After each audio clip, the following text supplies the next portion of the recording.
ne, zdaj vas čaka prva domača tekma v Evropskem pokalu, kakšno s tem greste po tekmi? Ja, res je.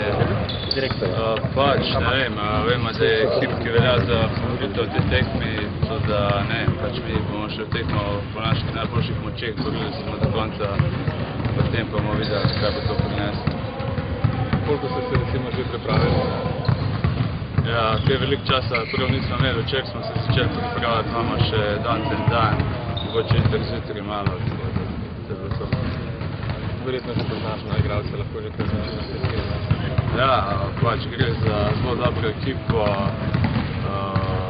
ne vem, imajo odličen šaterje, tako da moramo predvsem paziti, da se ne razigrajo zmeti iz trojke, tako da na to moramo biti še najbolj pozorni, gre pa se da res imajo velik izbor igralcev, tako da težko. Ti vidiš trenutno Olimpijo? Ja, imamo dobro kombinacijo mlajših igralcev in tudi nekih izkušenih, ki smo se dobro ujeli in kot sem že rekel prej, dobro treniramo in smo pripravljeni. Zdaj prihaja Himki, favorit skupine, kako recimo gledaš na to tekmo?